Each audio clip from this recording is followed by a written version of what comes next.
تو ناظرین کرام، اگر آپ کے سامنے اچانک ایک نور ظاہر ہو، وہ کہے نماز اور روزے معاف ہو گئے، تو آپ کیا کریں گے؟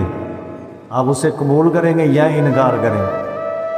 آج کا واقعہ ہے کہ ایسے ہی ولی کامل کا ہے جنہوں نے شیطان کے سب سے خطرناک دھوکے کو پہچان لیا۔ وہ شخصیت تھی شیخ عبدالقادر جیلانی رحمۃ اللہ علیہ۔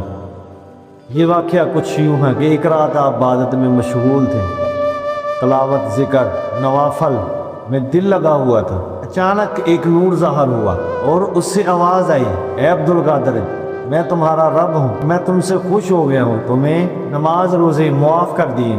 یہ ایک ایسا لمحہ تھا جہاں بڑے بڑے لوگ دھوکا کھا جاتے ہیں، جیسے آج کل کے لوگ دین کا پتہ نہیں ہے تو دھوکے میں آ جاتے ہیں۔ مجھے نور، شیطان انسان کو نیکی سے ہٹانے کے لیے ہر دھوکا، ہر روپ اپناتا ہے۔ آپ دیکھیں یہ وہ شخصیت آپ فوراً پہچان گئے ہو۔ بلند آواز سے کہا، اعوذ باللہ من الشیطان الرجیم، دور ہو جائے شیطان، تو مجھے میرے رب کے راستے سے نہیں ہٹا سکتا۔ یہ سنتے ہی وہ نور غائب ہو گیا اور شیطان کی آواز آئی کہ اے عبدالقادر، تو نے اس جال کو بھی توڑ دیا جس میں بڑے بڑے لوگ پھنس گئے۔ آپ نے جواب دیا، شیخ عبدالقادر جیلانی نے جواب دیا کہ اے شیطان، میں فوراً پہچان لیا کہ یہ میرے اللہ کا کلام نہیں ہے، کیونکہ اللہ تعالیٰ اپنے بندوں پر فرض عبادت کبھی معاف نہیں کرتا۔ ناظرین کرام، یہ واقعہ ہمیں بہت بڑا سبق دیتا ہے کہ شیطان انسان کو نیکی سے ہٹانے کے لیے مختلف دھوکے دیتا ہے۔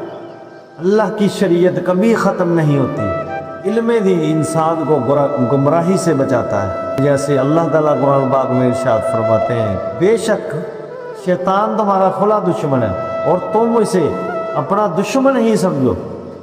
نبی اکرم صلی اللہ علیہ وآلہ وسلم کا ارشاد گرامی ہے کہ میں تم میں دو چیزیں چھوڑ کر جا رہا ہوں، قرآن اور سنت، جب تک تم اسے تھامے رکھو گے تم گمراہ نہیں ہوگے۔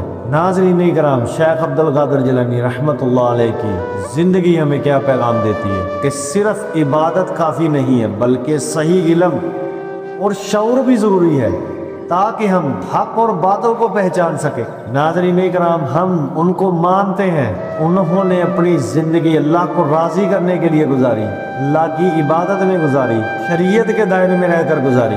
اللہ تعالیٰ سے دعا ہے کہ اللہ تعالیٰ ہمیں اولیاء اللہ کرام کے نقش قدم پر چلنے کی توفیق عطا فرمائے، اور جیسے انہوں نے اللہ کو راضی کیا، اللہ ہمیں بھی اسی راستے پر چلائے، نیک کام کرنے کی توفیق عطا فرمائے اور شیطان سے بچنے کی توفیق عطا فرمائے۔ آمین یا رب العالمین۔